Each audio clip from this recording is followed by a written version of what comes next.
My name's Tony Davey, and I'm a retired police inspector from West Yorkshire Police. I joined the police in Cleveland in 1970. You know what a mess Cleveland's in. So I left Cleveland and I transferred to West Yorkshire, where I thought big is probably better. But it turned out to be better because I was promoted to sergeant within 2 years of getting there. Transferred there in 1978 and was promoted to sergeant in 1980. So that meant during the course of all these rippers, I was a constable in Huddersfield. She'd been picked up by the Ripper and he killed her. And when her twin got back, she wasn't there, and that's sort of where we were. Okay, 104 days. And 104 days is a long time, isn't it? Well, these people doing it, got to go on holiday or something. And I'll tell you another thing they do. They thought, well, if there's a long gap, he's been in prison. So every prisoner gets interviewed. Imagine how many that is. You know, see how complicated this is all. Anyway, so now we've got lost the run of it. We're in Millwall. Back in Manchester. So here we are. All things swings back to Manchester now. What do we find at the scene there? Tyre tracks, exactly the same tyre tracks. This guy's still got the car. You know, so if you decided not to chase up that car ages ago, you're going to better bother now because you wish you had, because you're halfway through the 100,000 cars in West Yorkshire, aren't you? But now you've got another 250,000 cars in Greater Manchester added to your list. So I'm still so keen to keep following this up. You've got officers doing this day in, day out, never stopping and getting nowhere near. But you've now got another 250,000, but he has still got the car. So, you know, this is getting to be a bigger clue than you thought before. Also, virtually everybody's in Sunderland, aren't they, choosing who you sign Jack? So you've got next to nobody new to use, and you've got more victims. And also Manchester now have a problem, don't they, because they've got a serial killer. The same serial killer as West Yorkshire's got. So it's about time they sort of started talking to each other now, because things are going a little bit wrong. And also now, unbeknown to everybody, he's decided he's not killing prostitutes anymore. He's going to kill anyone. And the reason he did that, why do you think it is? Pressure from the police. The prostitutes are now too wrong because we always thought that it was after, because he apologised. Because Jack apologised for the non-prostitute one. We assumed that he'd made a mistake in he was prostitutes. So they're well guarded. But now we've left everybody else vulnerable. Okay, you know, I apologise. But what can I do? I don't know he's going to do that. He's the only one who knows what he's going to do next. That's part of the problem. You can't pin it down. There's a bit of a gap then, 10 months before he did. And this is the longest gap there's been. So 10 months, and he's ignore that one for one. He attacks a girl called Anne Rooney. There's no slide of her because she was a college student and she was attacked in college grounds. So he's really taking risks. You know, he's driven off the streets and he's prowling around colleges on an evening. She told the police that the attacker was driving a black Sunbeam Ripper. This had been mentioned before, but he had long curly hair and a drooping moustache, but there's no photo of it that I've managed to trace of that. Does that remind you of anyone? Yeah, of course it does. Right from the word go, it's reminded you all the time. But now the police had a problem with photo fits because the helpful public who really want to be helpful and now know what the Ripper looks like. So everybody who's attacked by anybody says it was the Ripper that did it. Because you'll get two things out of that. You'll get publicity and you'll get the police interested. So they'll investigate it. But if you went into a police station otherwise and said, I've just been attacked by a man in the street, I don't know, I couldn't give you a description. It's not going to be investigated. You know, so the photo fits are now becoming their own worst enemy because you're now telling everybody what the Ripper looks like, and therefore everybody thinks they're attacked by the Ripper or they've seen him in the street. And that became another big problem because they were coming into the police station and I've just seen the Ripper. You said, look, he's just walking down there. Well, everybody looked like the Ripper. That was the trend of the time. So you were arresting or chasing up and arresting all sorts of people who had nothing to do with it. And then you're having to sort of, oh, sorry, dust in a here, go get yourself, go get a conviction and book it off. So, you know, you couldn't, so no more photo fits out to the public. They're stopping. There's rules now about identification. That could never happen now. Because now, if I was to say that my friend Dennis over here was the one who attacked me, right? So go and arrest Dennis, but then they'd have an ID parade to make sure that I knew what Dennis looked like. So they'd line Dennis up with another 6 Dennises, and I'd have to pick the right one. In fact, if my wife said my husband's attacked me, I'd have to stand in an ID parade for her to identify me, in case she didn't actually know who I was. But it stops all this about, you know, where you say, yes, I know, it was a man who lives 3 doors along. And you go and arrest the man who lives 3 doors along, it wasn't him because your identification was flawed because, you know, you didn't quite see him. So that's what's happening there. Okay, the Sunbeam Rapier clue was a good lead. And this is another SIO one that you've got to think about. Remember when we were doing the checks on the cassettes? We were reading out the car numbers, but they were all being locked. And what they were looking for was a car used more than once.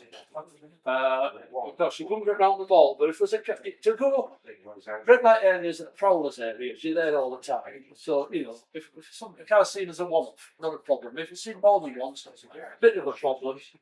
But after that, you're interested. So 850 cars, Sunbeam Rapier cars of this particular type, were seen whilst those checks were going on. 21 of them were seen twice. Only 3 of them were seen 3 times. It's got to be a good clue, hasn't it? It's got to be. If she's right, and it was a Sunbeam Rapier, and you've got a Sunbeam Rapier, 3 Sunbeam Rapiers, in an area you're looking to expect to find something, you're homing in. Who do you suppose one of these was? It was Sutcliffe. Okay, so you've only got 3 to interview, one of them Sutcliffe. And that meant a home visit. Bit of a problem with the home visits, isn't there? Because there's only not to be checklist. And you go and visit one of these people. I mean, if you've interviewed them as many times as you have, then you still haven't found anything like that. Another visit is going to get up in arms. They're going to be up in arms. So you're harassing them there. Why do you keep complaining? So it wasn't even. No, it just don't do it. Too much. We get too much political trouble out of this because he's got big backers, and his bosses rule. Anyway, the MO was different. It was in college grounds. She wasn't a prostitute. It probably wasn't the Ripper anyway. So you'd stir up a hornet's nest for no apparent purpose. The main focus was still where? Sunderland. So why are we bothering with all of this? Let's just keep it later. We might come back to it. If we aside Jack's our target, see how much damage that did. We didn't tell Manchester anything about this because it clouded their investigation. They were happy to go it alone. They might turn something up by not being encumbered by all our problems. So we didn't tell them. I'm taking the blame here, you understand that? Look, I was a PC. Okay, where am I in this? I'm plot. I'm walking around the red light there. You'd expect to be attacked by somebody who's got 5 heads, you know, and he's 18 feet tall. So anyway, we're not going to waste any resources on a false lead. 1 month later, Josephine Whittaker. She's murdered. She was a building society clerk, and she was murdered in Halifax, wasn't she? Yeah, she was. She was found on the green in public view. We murdered her right in front of people on the grass on the other side of the road from pubs and that. They left her there all night, nobody spotted her. New murder squad, new town, new murder squad. So they've all got to be briefed and told what's going on, as if they didn't know. But, you know, Halifax, you know, they don't know a lot, do they? It wasn't the laughing stock of the false Keith one, don't worry. But there was a lot of clues at this particular one. The Wellington boot print the piece again. For God's sake, he's trying to get rid of these Wellington boots. You know, come on, I'd have got shot of everything I was wearing, wouldn't you? But he's so confident God's protecting him. He's still got the bloody Wellington boots on. He's wearing them. A witness saw two people, which he describes as what reasonably could be assumed was those two, her and the Ripper. And there was an argument going on according to this witness. Bit of an argument, wasn't it? Yeah. Hell of a result. Guess what? That's the description that the witness gave. Here we go again. But you see, we're ignoring photo fits now, aren't we? Because he might have been completely making it up. If the police are coming and saying, did you get a look at this guy? And you say yes. And you know who they're looking for. You're inclined, and you're not, to give a description to match the person you thought it ought to be. So you've got to be wary about them. So I wasn't genuine then, I wasn't likeness of the publicity. Other evidence at the scene gave a distinct impression that the guy was a lorry driver, an engineering background. Do we know anybody like that? Yeah, we weren't going to hear him. He's the right operative, really. You wouldn't dare touch him. So some re-interviewing needs doing now. There's going to have to be interviewed. Sod the press, the problems that are going to be caused. He's got to be interviewed. At his home. That's where we're going to go. No, let's go to work. We're going to sort it out at his home. Now, the next bit is a little bit made up. The officers that went had photos of the sole of the boots. Because we're linking the Wellington boots, so always here. They're photos of the sole of the boots. And he was wearing them during the interview when they checked him. Hang on. There's a twist to this. There was a sunbeam rapier on the drive, and they had the photo fits. But they didn't do anything about it. The interview didn't ask him about what they were there to ask him about. But this information comes from Sutcliffe, when he was finally arrested. And I'll read what he put in his statement when they were interviewing him on this occasion. He said, I stayed dead calm, and as I got into the wagon, I realised I was standing on the steps, which were mesh, and they could look up and see for themselves that I was wearing those boots, but they didn't. They couldn't see what were in front of their eyes. Now, was it true or was it made up? Are they so incompetent that they couldn't spot anything here? These are seasoned detectives. Or are they just so fed up of it all? You know, they were no longer looking because everything, and they maybe knew his reputation and they paid it lip service. Some reasons why this all might have happened. First of all, frequent interviews create frequent complaints. And I know myself, you know, it doesn't matter how many times you speak to somebody, the more you speak to them, the more they'll complain, and the more people will side with them when they didn't side with you in the first place. 1 minute you want to do something about him, after you've done something about him, you know, we're a bit over heavy there, you know. I think we should complain about him, yeah. So the more you interview people, the more people complain. He'd already been interviewed so many times, surely you can trust your colleagues who have got this right. You know, why am I doing it? Maybe the officer didn't have the info in the first place, that we go for a specific purpose, maybe, you know, something unrelated to this. Too many inquiries per officer by now. You might have 20 people to see in a day. How are you going to do that? You've got to cut some corners, and this is one way you can cut a corner, isn't it? You know, this guy's on the radar. He's been seen. We'll just go knock on the doors out and then go. We've got other more important things. Or, of course, it could all have been made up by Sutcliffe. I have no proof one way or the other. All the paperwork went to one location in Leeds. The floor was so heavy now that it had to be reinforced to stop it collapsing. I went into the room. It was full of card indexes. Every room, everywhere, the floor to ceiling. How anybody knew where anything was, I have absolutely no idea.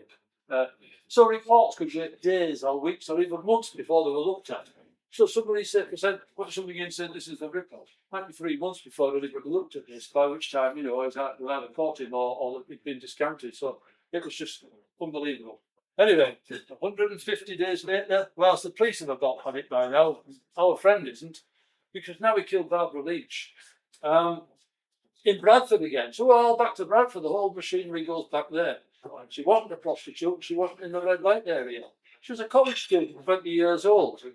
So the murder squad gets enlarged yet again. I don't know where they're getting these boxes of bobbies from. I have absolutely no idea. But there was a huge public reaction to this. Gangs of women were now not, they were hunting men and cornering them and stoning them and attacking them and putting them in hospital.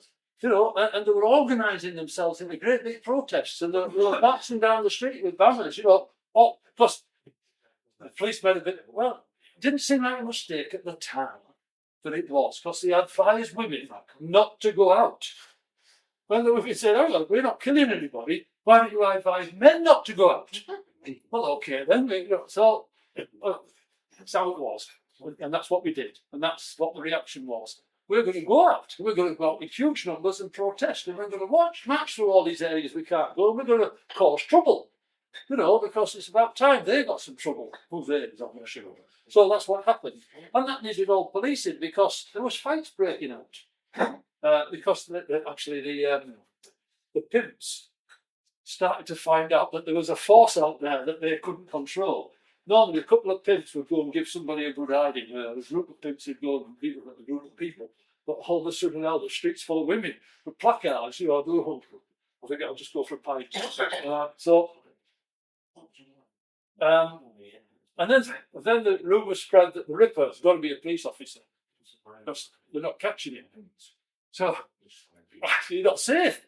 You know, nobody's safe now. No man's safe, and in fact, no woman's safe because the Ripper's out there doing for the women, and the women out there doing for the men.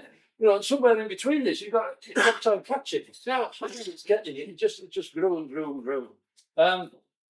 Anyway, a bit of a gap then, a year, and that year is important because Margarita Walls was murdered. She was a prostitute. We're back to Leeds. But there was a bit of a problem here because the MO was changed because he strangled her with a rope. That's the first time he'd done that. And dragged her along and behind him, God knows how far, and threw her over a wall.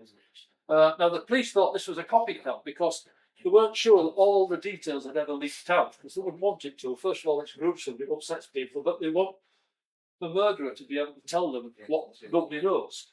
So they didn't think that anybody knew how the murders were being committed. Well, it was a copycat. And there had also been a long gap, so they thought he'd gone dormant. And they were sort of breathing a sigh of relief. So right, we can get on with the inquiries now because we're not fire brigade policing now. We can get on and deal with it. That had to be later changed because a lot of the MO was the same. Once the forensic tests had been done and the post-mortem, they had to change it. Anyway, no worries. 35, just a reminder, 35 days later, he's still not finished. He attacks this over dear Van Daan. She survived the attack and she was in Leeds. She was making such a noise that a nearby resident phoned the police and the Ripper ran. But a good description was obtained. It's the usual one. You don't need to see him anymore. It's exactly the same. But no photo fit was taken, but she did one of these sketch things that they do. It wasn't linked because the MO of Margaret Walls was already discounted because it was the same thing. He liked the rope now. You see, that seemed to be very good. It's probably not as messy as the hammer. It was easy. Just round the neck and then walk off dragging them behind you. I don't know. But it's now rope he was using. So they thought, well, it's a copycat serial killer who's killed the second one. So we've now got two serial killers. One was trying to be the other. So you've now got to form a separate murder squad to investigate Ripper 2 as opposed to Ripper 1 and not get confused. So it's getting harder. Can you keep up with this? I'm struggling myself out of there. Anyway, on Bonfire Night 1980, Teresa Sykes was attacked. She survived, but she was 16 years old and we're back in Huddersfield again. Now, what happened here was that she screamed. She was right outside her own house and she screamed and her boyfriend came out and the Ripper ran and the boyfriend chased him, but the Ripper got away, hid in some bushes and the boyfriend lost sight and went back to see her because she'd been attacked. You know, he's got a choice, hasn't he? He better go back and help her. He can give a good description. So I think he saved her from being killed. And it was only 8 o'clock at night, and that was the earliest he ever struck. 8 o'clock at night on Bonfire Night. You know, I mean, that's significant, I suppose. They were reluctant to link that with the Ripper, but eventually they had to because the similarities of the MO were the same. Now we're trying to, have we got copycats out there? It's how complicated, it's getting even more complicated. Some of these being done by other people just because they're out there, aren't they? Anybody, give them an opportunity, somebody will find a way. So,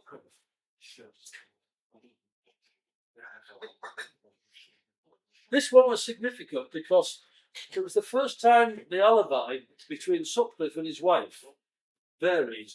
Because when she was later interviewed, she said he was in all night. And he said he was out doing a favour for a friend. And the different. He'd never differed before. But this round they did. 12 days later, Jacqueline Hill. 12 days? I mean, it's bonkers, isn't it? Anyway, 12 days later, he murdered Jacqueline Hill in Leeds. She wasn't a prostitute, she was just a student. It was in exactly the same place as Dr. Bandari 2 attacks ago, and 100 yards from her home at 9:30 at night. They murdered her and dumped her body nearby over a wall. That was back to the normal MO. People that hammer over the wall, do what you want to do, leave the body there and go home. Job well done. But what happened next was shameful. And the 2 officers should hang their heads in shame forever. Because 30 minutes after the attack, some students were passing and they found a handbag on the pavement with some little blood spots around it. And they reported it to the police, and the coppers came and they found the handbag and they gave a cursory glance around and then logged it in as found property.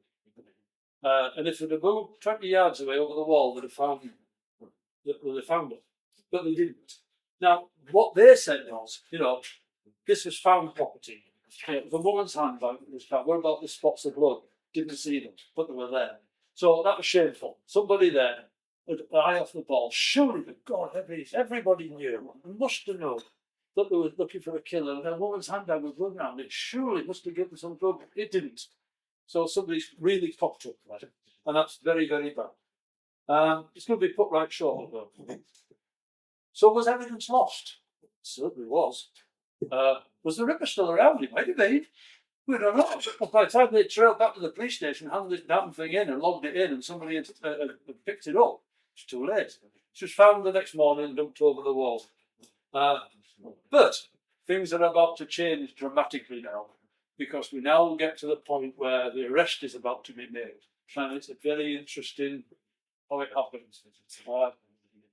46 days later, he was arrested. Not by detectives. None of all these inquiries produced anything. But Bobby's doing what Bobby's doing.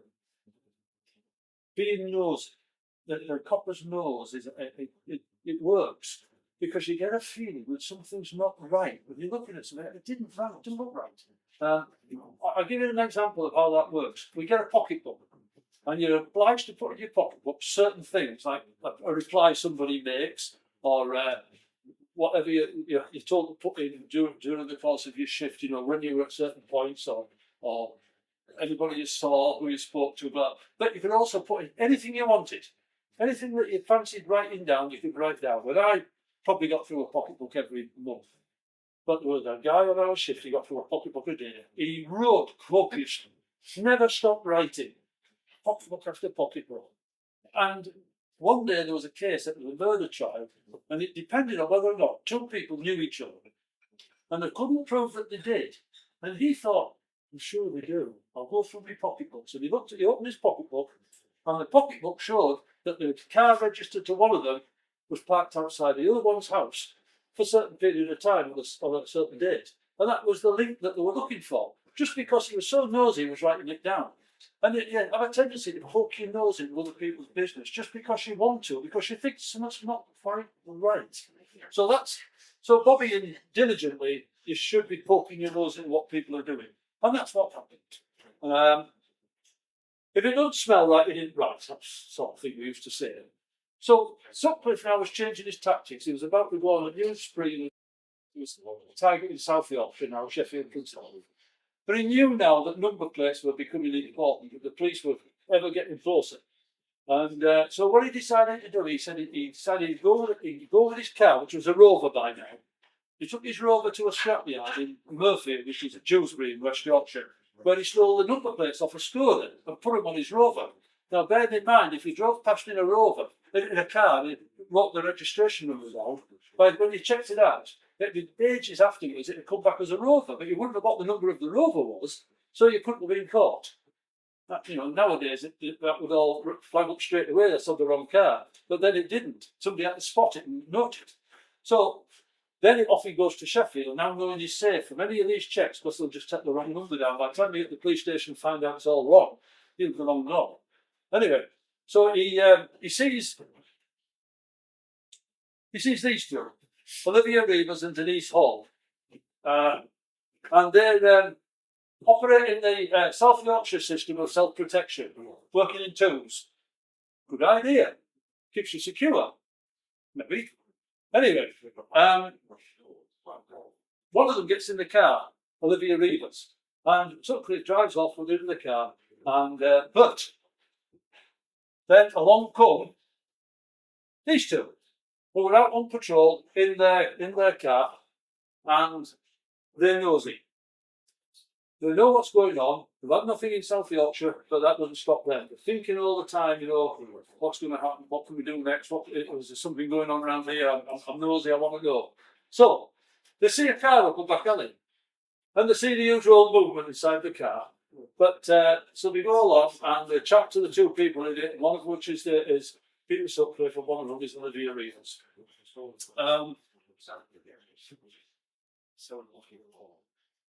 Checked out the vehicle number, and the vehicle number comes back as a scoring. So we've got something not quite right. So they decide they're going to talk to these two, and they take them out of the car, and they take the ignition keys off them, switch the engine off, you keep the keys. Best they can do is run away. Can't drive away. So they go back to the car with her, the two officers, and leave him in the car. That might seem strange to you, but by then the police had a rule that no solitary male officer will arrest a female and be alone with her at all. Must be two, because allegations were rife. So, they marked and said to him, stay where you are. You want to run away, I'm faster than you. We go take you to the police car behind. He said, well, can I have a wee? I pushed him. So they say, well, just go and have a wee over there. Keep an eye on you. So we go put her in the car. He goes and has a wee and comes back and gets in the car. They arrest him for theft and they arrest her for prostitution. They take him to the police station, they're logged in, and they check out the vehicle number again. They find out, it's definitely a Skoda, and definitely plates are definitely stolen, blah, blah, blah. And what they do then is they ring West Yorkshire, because where the crime's committed is where the offence has to be dealt with. So West Yorkshire said, well, come and pick him up in the morning. Come and pick him up in the morning. And they just bailed her and charged him bail for prostitution. And the Ripper stayed in custody until West Yorkshire came the next morning, took him down to Dewsbury. And when they got to Dewsbury, one of the best policies that George Oldfield did came into being then, because he said, everybody who's arrested with a prostitute will not be released from custody until the Ripper squad have interviewed them, because that might be the way to catch him. So normally for theft of number plates, you'd get to Dewsbury, you'd be interviewed, you'd admit it, you'd be bailed to court.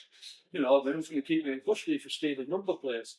But no, they had to keep them until the Ripper squad went. And when the first two Ripper officers went, they were suspicious. All the circumstances didn't seem right. What did they find him? Let's have a look. He had a £5 note hidden in his coat. He had a secret pocket. Why? Why would he want to do that? He looked like the photo fits. Well, yeah, so did everybody. Came from Bradford. Yeah. Was a lorry driver. Yeah. Been interviewed numerous times. Foot size matched the Wellington boots, but he wasn't wearing them. They were thorough. They started taking everything apart and looking very, very closely at this guy. There was something not right here, not right. He was expecting to get bailed, charged and bailed. They did an initial interview, took a blood sample from him. That came back as the same group as some of the other murders, but there hadn't been many times when he'd been injured. But it was a common group. Millions and millions of people had it. So it was a clue. It was moving in a little bit closer. There wasn't a system of matching exactly. So questioning began. His background, reason for his arrest, all that. The link with prostitution, he'd done it before, and sort of thing you want to ask. He was very pleasant. He was willing to speak, and he was very accommodating. Nice fellow. Came across as a nice guy. He was questioned all day, put back into the cell overnight for inquiries to be checked out on the things that he'd said. Sergeant Ring came on the next night, really surprised to find that somebody who'd been arrested for stolen number plates and had gone to Dewsbury was still in custody, and not only still in custody, but being talked to by the Ripper squad. So he said, I'm going to go back to the scene, because when he went for a wee, some things happened. So he goes back to the scene, and in the bushes he finds a hammer and a knife. So he takes them into his possession, calls out the squads to preserve the scene, and we start the investigation into the bringing it to court of the Ripper. Touching nose again, isn't it, by the copper? Oldfield was delighted at this. Jumped the gun, as he did. Telling the press, we've got him. Remember it? We've got him. Oh, we've got the Ripper. He's in custody. Well, yet. He hasn't admitted anything yet. Sonia was arrested. She was extensively questioned. She identified the knife as one that she thought she'd lost ages ago, but she was never charged with anything. I'm trying to cover a little bit of that here. Sutcliffe was interviewed again, and pretty quickly he said, "It's me, I'm the Ripper." Can you imagine? You're interviewing him, you go up to the cell, and they say, "Right, well then, it's me, I'm the Ripper." Your heart must be going, just all this is the guy, and I'm standing in front of him. Now, I don't know how they felt, but they must have been absolutely delighted. And then his admission went on for 16 hours. While he was being interviewed, I identified everything he'd done, because you had to prove he did it. He could be the copycat or something written for all up once the publicity, and he was a bit balmy. So 16 hours he was spoken to. He had to describe the attacks with sufficient knowledge to prove that, it must be him. He said where the weapons were. That's what was recovered. Some of the weapons that he'd used. Now, I'll let you your own imagination imagine what he did with all these weapons, but these are the weapons that they recovered, all of which were linked for murders. They all had blood on them of some form or other. They were mostly recovered from his garage, where Sonia never went, by the way. In her life, she never ever went to the garage. We'll say our house, plus we didn't go and buy garage, I'm sure. The police had them up. They knew that now, but he asked one question: "Can I tell Sonia?" So they said yes. So they brought Sonia to him, and she went into the cell. She said, "What's all this about, Peter?" He said, "It's me, I'm the Ripper." She said, "Hey, Peter, what on earth did you do that for?" And walked out. Just like that, schizophrenic. So that's how that all came about. Anyway, then all hell broke loose. I'm sure those who will remember what happened then. There was a press conference. It was chaos, absolute chaos. They couldn't get. There was press from all over the world. They couldn't get in the room. They had to put loudspeakers out into the street. A media stampede. Anyone at all now with links to Sutcliffe is now a target for the press. The neighbours, people from school, his employees at work, his boss, everybody. The press were everywhere, and there's such a scandal that there was an inquiry. I don't really remember the press inquiry from the Ripper. It changed the rules of press, how they can do things. They can't do all this before a trial. They've got statements from anybody. Prostitutes were being questioned in the street. Can you give us an interview, love? Would you just stop for a minute while you can give us an interview? Everybody. So there was so much trouble. Eventually, it had a national inquiry into press conduct, and as a result, the code of conduct came out, which they have to stick to now. There was loads of legal arguments about press freedom. What can they do? What can't they do? And it all delayed the trial. Anyway, the first court proceedings started only a few days later, when he was charged with theft of number plates and the murder of Jackie Hill. Now that might seem strange. Why would you do that? Well, he's arrested for a theft. And he has to be charged with that theft, or he can't appear at court for another. You can't arrest somebody for theft and you say, "I'm not bothering with the theft, I'm going to charge you with murder." He's got to carry the first one to get it to court, and then at the court the charges are put to him. So that's what happened there. The second court appearance, the stolen plates charge is dismissed. and he's then charged with all 23 offences. And he's asked how he pleads, and he pleads not guilty on the grounds of diminished responsibility. Now, this is where you're going to play a big part. But very shortly, you're going to take your SIO hat off and put a different one on. The case was then transferred to the Old Bailey because he wouldn't get a fair trial in West Yorkshire. I think that's pretty obvious, really. But I'm not so sure he'd get a fair trial in the Old Bailey, but maybe fair. Let's put it that way. He claimed at his defence that he was spoken to by God 17 years earlier when he was killed in Bingley. Remember the grave digger? And what he said was, I dug a grave for a man who was going to be buried the next morning. And then he said, the day after that, I went to dig the next grave, and the guy had been put in his grave, and his headstone was there. And he said, I was digging this grave, and I heard a voice. And when I looked up, it was simply coming from this grave next to it. He said, and when I looked, he said, the word Jesus was written on the tombstone. He said, I know it's Jesus because it was in Polish, and my wife's family are Polish. And I know they're Polish, and I know it said Jesus. He said, and the grave kept talking to me, saying, it was God saying I became prostitutes. And he said, God's been telling me to do this all along. I couldn't have stopped myself. You know, I can't be held responsible. I admit I did it. I did the lot. And he didn't. He said which ones he didn't do. He said, so he's been honest. He said, I've done all this, I didn't do that. Somebody's copying me there. You can go and find it. But I was driven by God. And God calls me to do this. And this is how God calls me to do it. He said, and of course, I've got evidence that God was on my side. Because he interviewed me so many times, you haven't spotted me yet. You know, he's protecting me. He brought along with a side jack, and he did this and he did that. And anyway, so that was his defence. Now then, what I want you to do, I want you to be the jury. Now you know all the facts, and the jury would know all the facts. I've not told you anything, it's not a fact here. He's going to go somewhere for the rest of his life, because he's admitted doing this, and he definitely did it. Therefore, if he's going to go away for the rest of his life, he's claiming that he was driven to this because of mental illness. And the law says that if you can't prove beyond all reasonable doubt, you cannot be convicted. So if you've got any doubt whatsoever that what he's saying is the truth, you must acquit him of murder, but then he'll be sentenced to life in a mental institution. Okay? So there's no possibility of him going out. He'll never go out. But where does he go?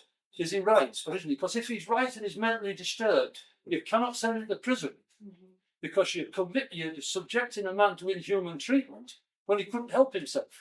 But you understand what I'm saying? So if you've got any doubt, you must acquit him. So what I'd like to do now, you're the jury.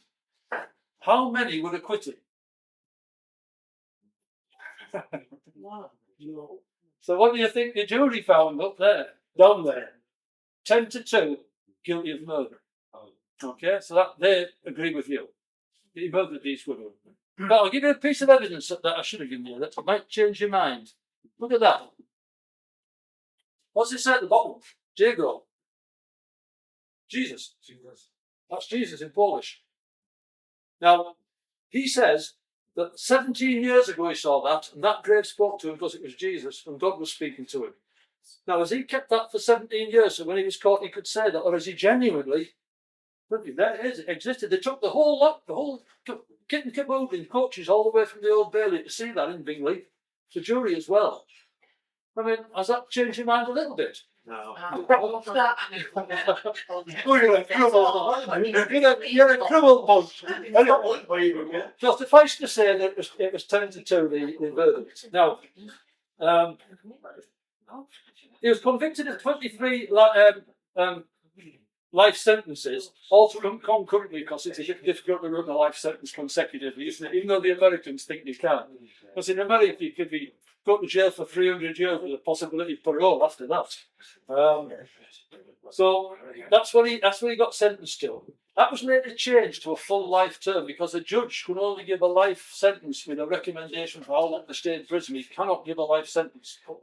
But the Home Secretary could change it to a full term sentence, which is what he got, and he's been in prison ever since.